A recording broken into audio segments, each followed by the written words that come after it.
एक किसान परिवार था। थोड़ी खेती थी। किसानिन बहुत मेहनतिन थी।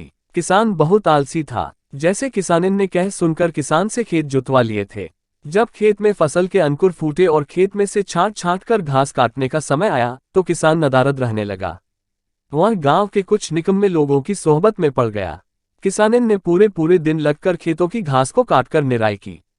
घर में किसान की बूढ़ी माँ थी, जो केवल घर में झाड़ू लगा लेती थी और इधर उधर पड़ी हुई को सही जगह रख देती थी।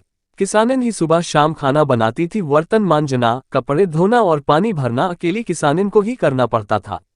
थोड़ा बहुत कहने सुनने पर कभी कभी किसान धोड़ा पानी भरवा देता था।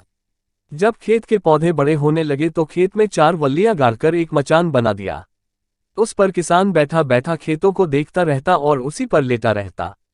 किसानिन भी समय समय पर देखभाल करती रहती।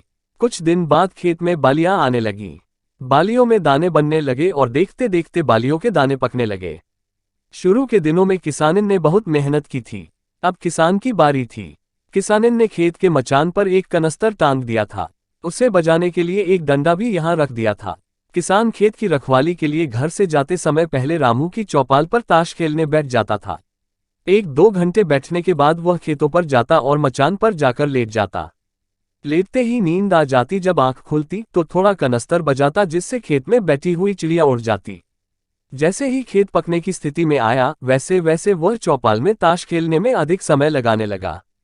उसके खेत पर चारों तरफ की उड़ाई हुई चिड़िया आकर बैठने लगी और दानों को चुन चुनकर खाने। इस बीच किसानन गर्भावस्था की उस स्थिति में पहुंच गई थी कि खेतों पर जाना, ऊंची नीची जगहों पर चलना, सब कुछ बंद हो गया था।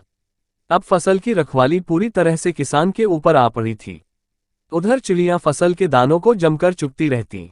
दिन चट्टे उठता तो खेतों की ओर घूमता हुआ चला आता। जब फसल कटने का समय आया तो किसानिन के कहने पर गांव के 2 आदमियों को लेकर किसान फसल काटने पहुंचा।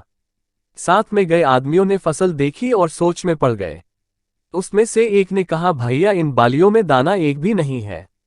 इस फसल में कुछ नहीं निकलने वाला।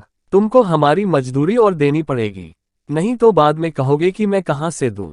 इसमें तो कुछ निकलेगा ही नहीं। दाएं चलाने के बाद मूसा ही मिलेगा। घर में पूछ लेना, सोच विचार कर लेना, हम चलते हैं। इतना कहकर दोनों आदमी चले आए। उस किसान का चेहरा फका सा रह गया। सूखा सूखा सा मुंह लटकाए पर की ओर चल दिया। वह रोता सा मुंह बनाए किसानिन के पास जा पहुंचा। वहां पहुंचकर उसने रोना शुरू कर दिया। किसानिन साहसी औरत थी, जो उससे मजदूर आदमियों ने कहा था। उसने अपनी पत्नी को सब कुछ बता दिया था और किसान रो रो कर अपनी गलतियों की क्षमा मांगता रहा, पछताता रहा। किसानन बहुत गंभीर होकर अपने पति के आंसू पोंछते हुए बोली, अब पछताए होत क्या जब चिड़िया चुग गई खेत।